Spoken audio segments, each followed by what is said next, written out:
Bismillahirrahmanirrahim. Teman-teman, hari ini saya pengen ngobrol dan sharing tentang sebuah fenomena sosial yang lagi marak-maraknya terjadi di sekitar kita.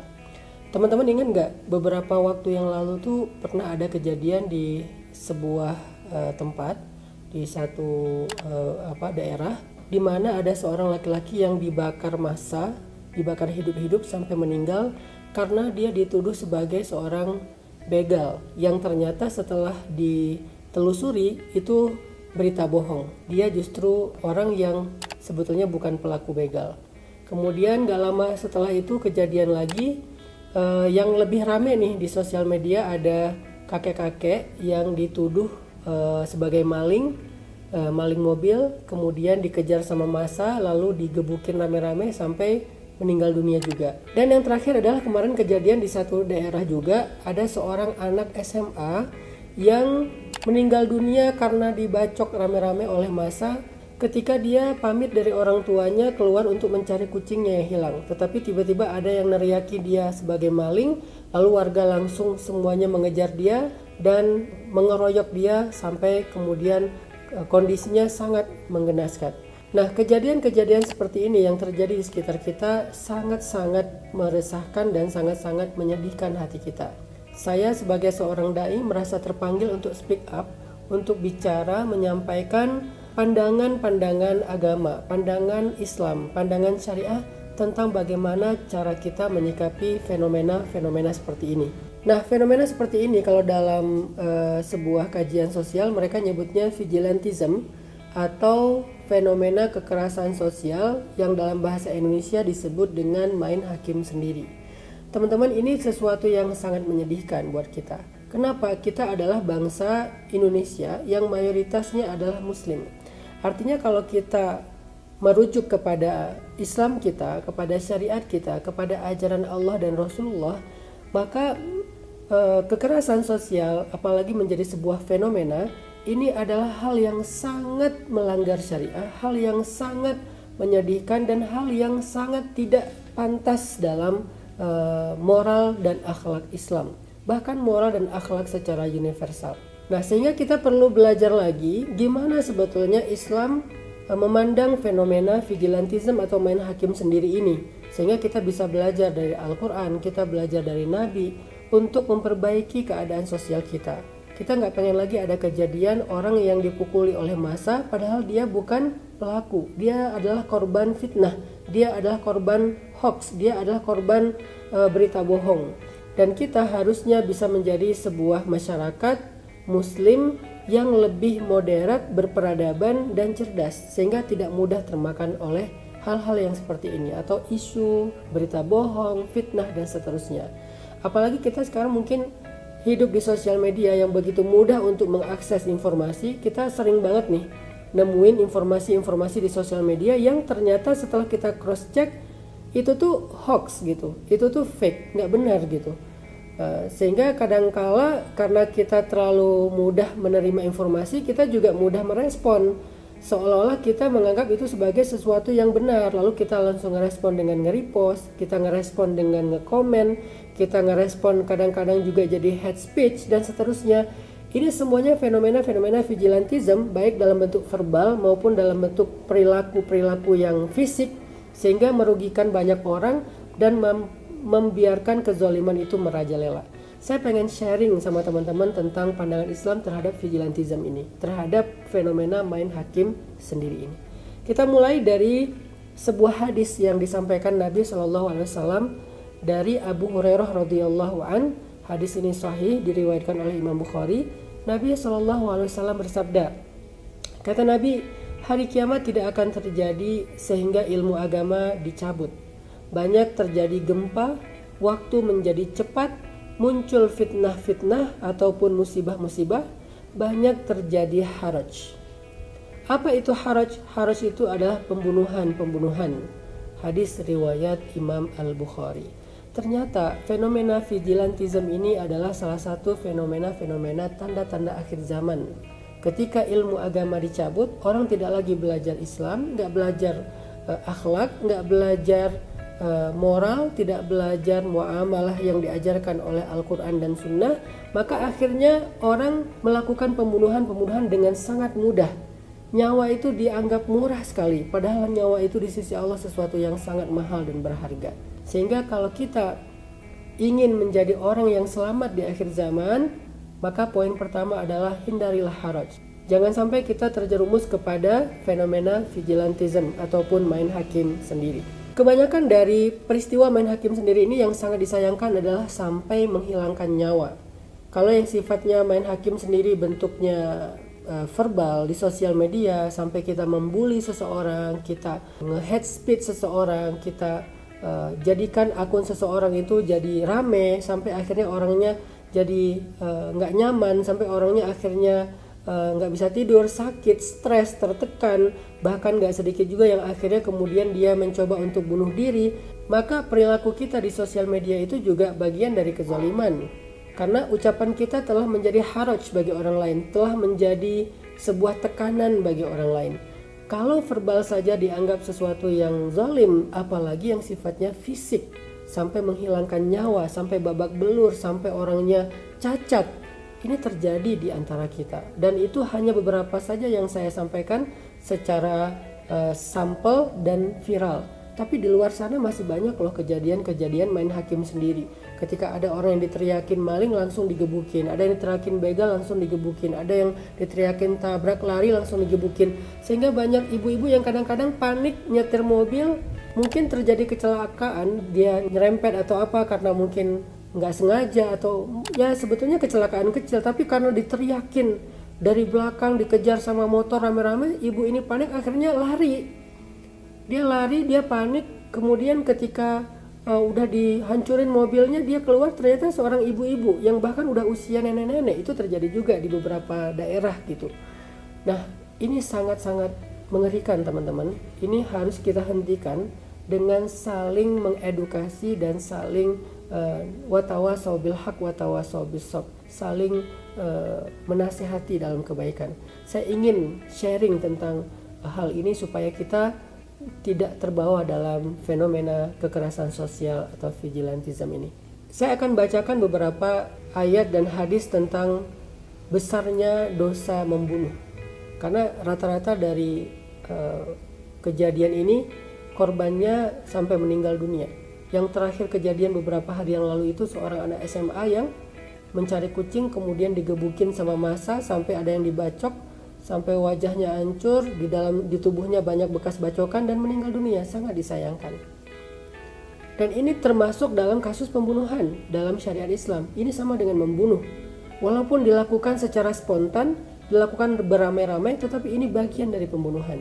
Dan ini termasuk dosa yang sangat besar di sisi Allah Subhanahu wa taala. Apa aja dosa besar dari membunuh? Allah Subhanahu wa taala berfirman di dalam surat Al-Isra ayat 33. Kata Allah, "Wala taqtulun nafsal lati harramallah wala taqtulun nafsal lati harramallahu illa bil haqq." Janganlah kalian membunuh jiwa yang diharamkan oleh Allah kecuali dengan alasan yang benar. Berarti membunuh tanpa alasan yang dibolehkan syariat, yang dibolehkan oleh syariat itu hanyalah kisos ataupun peperangan. Ketika kita diperangi dulu seperti diperangi oleh Belanda, Jepang dan seterusnya, maka para pahlawan itu membela tanah air dengan cara berperang, lalu mereka membunuh musuhnya, maka itu hak, itu dibolehkan. Atau kisos yang dilakukan oleh hakim, tidak dilakukan oleh massa, dilakukan oleh hakim dengan hukum negara. Kalau belum ada hukum negaranya, maka kita berkewajiban untuk menasehati dan mensosialisasikan hukum ini sampai nanti ditegakkan. Tetapi tidak boleh kita main hakim sendiri. Nah, selain itu, maka disebut dengan membunuh yang diharamkan. Sehingga orang yang melakukan pembunuhan baik sendiri maupun beramai-ramai, baik secara disengaja ataupun secara spontan, maka dia telah melakukan sebuah larangan Allah yang sangat-sangat besar dosanya. Dalam sebuah hadis Nabi SAW bersabda, "Ijtanibu as-sab'al mubiqat." Jauhilah 7 dosa besar yang bisa membinasakan. Salah satunya adalah qatlun nafsil lati harramallah, membunuh jiwa yang telah diharamkan Allah. itu satu dari 7 dosa-dosa besar. Maka ternyata membunuh itu adalah salah satu di antara 7 dosa besar. Dan dosa besar ini disebut mubiqat. Apa arti mubiqat? Dosa yang membinasakan. Apa maksud membinasakan? Dia akan binasa dan celaka di dalam neraka jahanam, dia kekal di dalamnya dan dia mendapatkan laknat atau murka dari Allah Subhanahu wa taala. Makanya Allah Subhanahu wa taala berfirman dalam surat An-Nisa ayat 93, "Wa may yaqtul mu'minan muta'ammidan fajaza'uhu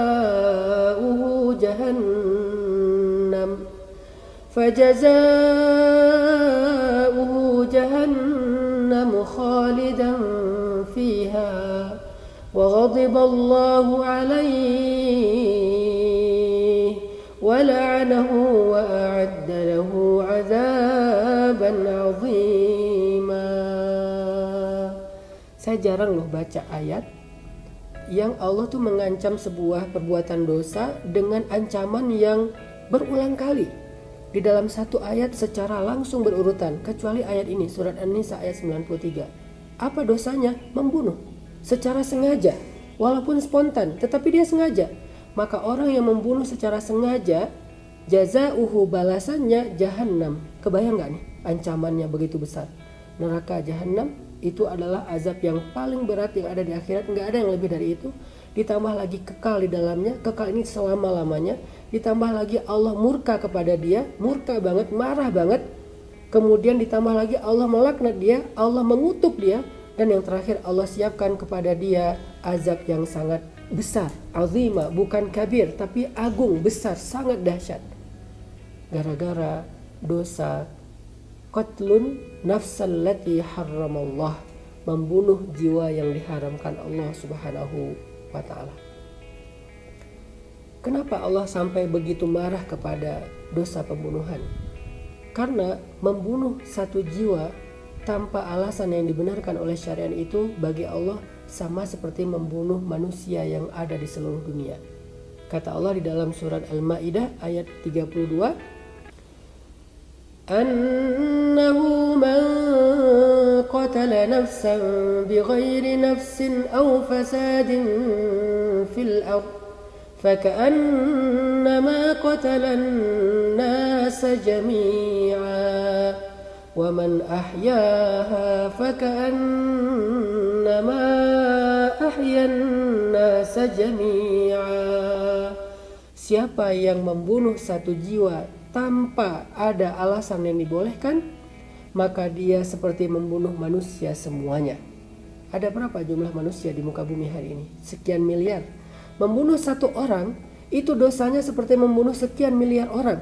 Membunuh 2 orang dikali 2 kali lipat, 3 orang dan seterusnya. Artinya dosanya tuh gede banget, nggak tanggung. Jangan kita lihat ini hanya satu jiwa, satu nyawa, satu orang, satu KTP, bukan. Ini seperti membunuh dengan pembunuhan massal yang tidak ada pernah dalam sejarah manusia. Hiroshima Nagasaki 200 ribuan, perang dunia sekian juta. Tapi dalam Islam membunuh satu orang sama seperti membunuh manusia semuanya sekaligus yang berjumlah sekian miliar. Inilah alasan kenapa Allah marah banget dengan dosa pembunuhan, sehingga Allah Subhanahu wa ta'ala memberikan dia sebuah balasan yang luar biasa, kekal di dalamnya. Allah murka kepada dia, Allah laknat atau kutuk dia, dan Allah siapkan azab yang sangat besar untuk dia. Na'udzubillahi min dzalik. Apakah kita sudah mempertimbangkan hal itu? Coba kita saling menasihati supaya masyarakat kita sadar tentang ini. Coba share konten ini kepada teman-teman kita supaya viral, supaya kemudian sampai kepada banyak orang, sehingga ketika orang mau merespon hal-hal yang seperti ini, mereka masih berpikir ulang karena dosanya ini gede banget. Kalau mau ditangkap, diserahkan kepada aparat, maka itu adalah hal yang paling bijak. Tapi tidak disakiti, tidak digebuki tanpa ada sebuah penjelasan, keterangan ataupun pembuktian. Dia juga udah membela diri, mungkin udah mengatakan saya bukan pencuri, saya bukan ngerampok, saya bukan tabrak lari, tapi orang udah beringas. Luar biasa fenomena vigilantism ini. Maka dalam Islam apa solusinya agar kita terhindar dari fenomena kekerasan sosial dengan cara main hakim sendiri? Allah Subhanahu wa ta'ala mengajarkan kita menjadi mukmin. Kata para ulama, annal mu'min yattasifu bid-dhabti wal adalah. Mukmin itu harusnya punya sifat dhabt dan adalah. Apa itu dhabt? Dhabtu itu artinya teliti. Dhabtu itu artinya punya nalar yang bagus, punya analytical thinking. Dia bisa menganalisa sesuatu, nggak bisa langsung menyimpulkan hanya dari sebuah isu atau sebuah informasi yang belum jelas kebenarannya. Sehingga Allah Subhanahu wa taala mengatakan in ja'akum fasikum binaba'in fatabayyanu. Kalau kalian dapat sebuah berita yang nggak jelas, maka cari dulu kebenarannya, cross check dulu, analisa dulu, baru menyimpulkan. Sehingga nggak bisa kita hanya dengan satu teriakan maling langsung kita katakan itu sumber yang benar, itu informasi yang benar, langsung kita spontan bereaksi terhadap informasi tersebut. Ini nggak dhabt banget, dan ini bukan akhlak orang yang beriman. Kalau kita mengaku sebagai orang Islam, orang yang beriman, maka belajarlah ad-dhabtu, teliti dalam menerima informasi, menganalisa sebuah informasi. Jangan buru-buru di repost, jangan buru-buru di komen, jangan buru-buru di replay, jangan buru-buru di share, jangan buru-buru di broadcast. Apalagi jangan buru-buru kita bereaksi lalu melakukan sebuah kekerasan atau main hakim sendiri, karena itu sesuatu yang Allah sangat tidak suka dalam kehidupan kita bersosial. Mudah-mudahan nasihat-nasihat yang disampaikan oleh Al-Quran, oleh hadis ini bisa kita sampaikan kepada orang-orang terdekat kita, kepada tetangga kita, dalam grup-grup WhatsApp kita, sehingga fenomena seperti ini tidak lagi terjadi. Dan ini sangat menyedihkan apa yang terjadi di negara-negara yang mungkin sedang dalam kondisi susah, karena fenomena ini pernah terjadi di Afrika Selatan, kemudian terjadi juga di kalau nggak salah di Tanzania, di beberapa negara-negara yang kondisi ekonominya sulit, penegakan hukumnya mungkin lemah, sehingga akhirnya masyarakat merasa tidak percaya terhadap kinerja aparat penegak hukum dan seterusnya. Ini tidak lagi terulang di negara kita yang kita cintai. Bagaimanapun, kalaupun hukum di dunia itu lemah, maka sesungguhnya masih ada hukum Allah yang maha adil, sehingga pelaku itu tidak akan mungkin menghindar dari balasan Allah Subhanahu wa taala. Cara yang paling bijak adalah teliti sebuah informasi. Kalau kita harus bereaksi secara bijak, tidak melanggar hukum, dan serahkan kepada penegak hukum.